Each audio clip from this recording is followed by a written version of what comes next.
Hello there, and welcome once again to Building the Ark Show with yours truly, Rose Shiku. This is a podcast where we focus on ourselves. We talk about personal growth, self building, and personal development.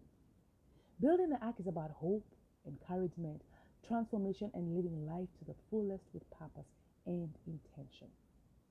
Today's show is about how are you building? And we're going to look at Nehemiah in the book of Nehemiah in the Bible. And when Nehemiah heard the news that Jerusalem lay in ruins, he purposed to go and rebuild the walls. This is in Nehemiah chapter 1. So how did he do this? The first thing about Nehemiah is he prayed and he fasted about it. This is found in Nehemiah chapter 1 verse 4. He took time to pray and to fast before he went on to build these walls. And then he was sure about what he wanted to do. So when he went before the king, and the king noticed that he was sad and asked him, why are you sad? This is in Nehemiah chapter 2 from verse 2 to 3. And Nehemiah was overwhelmed with fear as he responded to the king, but he did tell the king his concern. So fear is normal. Sometimes we fear because of the greatness of the task that is ahead of us. We fear because we feel we don't have what it takes. So fear it's a normal thing, a normal emotion to go through. But I just say, do it afraid. Nehemiah was afraid, but he did it afraid. Then when he told the king his concern, the king asked him, what is your request? But he was ready with his answer. Are you ready with your answer? Are you ready to present your proposal? Are you ready to pitch your idea? He was ready.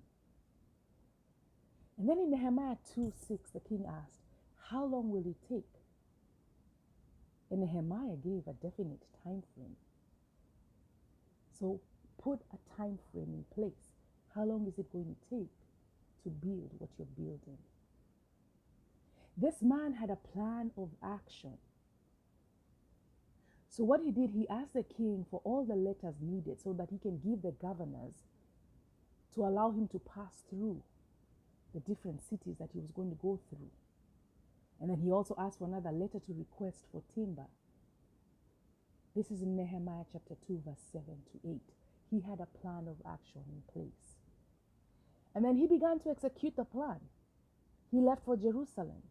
He didn't wait for anyone. Don't wait for anyone. Do it yourself. Execute the plan yourself. Another thing I love about Nehemiah is he kept it to himself. Nehemiah chapter 2 verse 12. He did not tell anybody. When he gets to Jerusalem, the next thing he does, he surveyed the project. He went around to see the damage.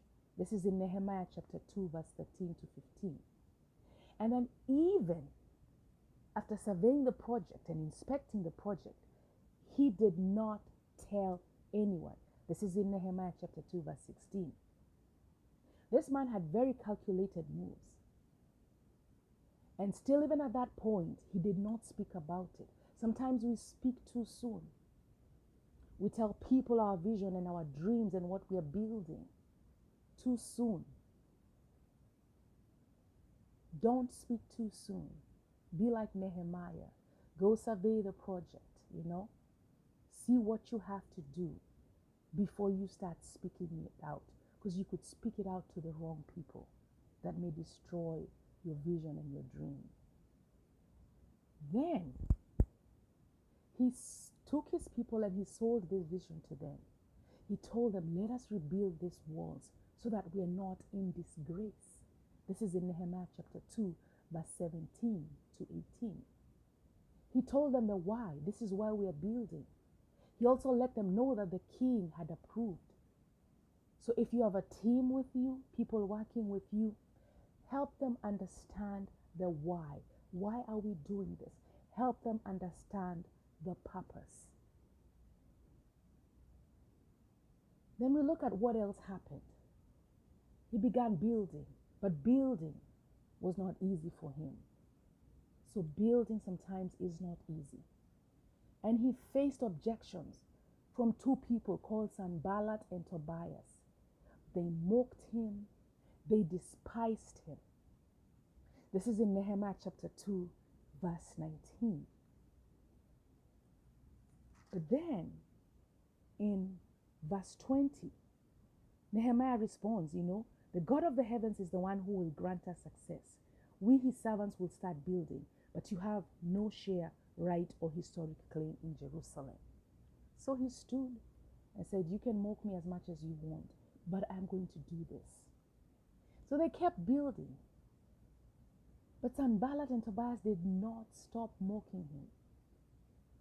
So even in chapter 4, they decided, you know what, we've tried to mock him on our own, nothing happened. Let's mock him in the presence of powerful men.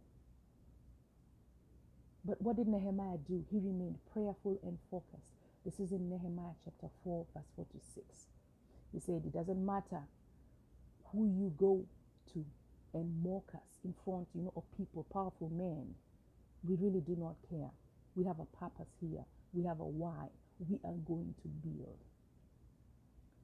So that did not work. Sanballat and Tobias, they decided to up their game. And they said, we're going to bring confusion. This is in Nehemiah chapter 4, verse 8. But then verse 9, it says that they remained prayerful. Then they stationed a guard. So here's confusion coming in. They said, you know what, even as we're going to up our game, let's pray and let's station a guard. And then even in verse 13, they stationed more people as guards.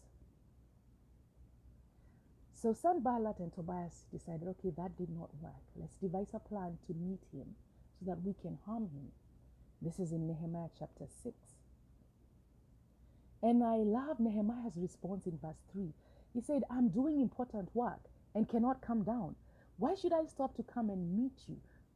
Basically, he's saying, why should I waste my time and I know you're up to no good? I'm not coming. And they sent that message 4 times. But Nehemiah said, no, I'm not meeting with you. He remained focused as he was building. So that did not work. They decided, okay, let's spread rumors. And they began to spread rumors that Nehemiah was rebuilding this wall because he wanted to become the king. And sometimes we are so moved by rumors because they paralyze us, They put fear in us. We become so worried about our image and what do people think about us because of these rumors. And rumors spread so easily. And especially in this day and age with technology, the speed of rumors just got faster. But despite any rumor, Nehemiah was not moved. He even told them, you're just making up stories to intimidate us and make us stop, but we shall not stop.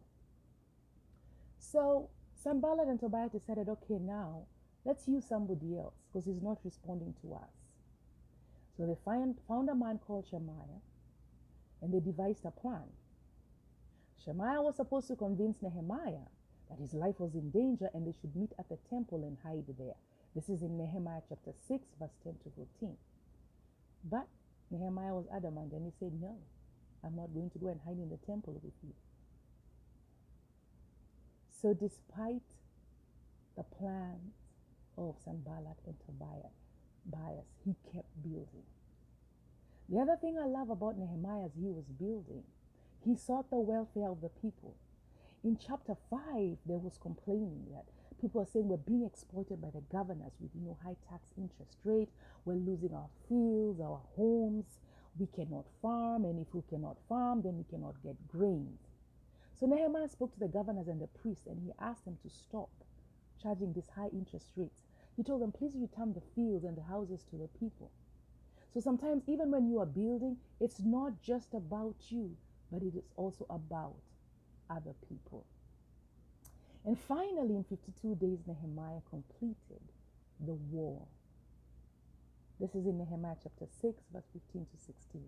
And it says that even the enemies acknowledged that that was the work of God. So how are you building? Let us learn from Nehemiah. Thank you for listening and joining us once again for another episode. where we continue on this journey of personal growth and personal development. I want to encourage you to please share, subscribe, forward the link, tell a friend, leave a comment. So stay safe out there, keep healthy, and remember, it really matters how you are building. Also, stop by on Amazon and search for Rose Shiku, and you will find my books to empower you and encourage you on life's journey. This has been yours truly, Rose Shiku, with Building the Ark. Be intentional, reevaluate, and implement.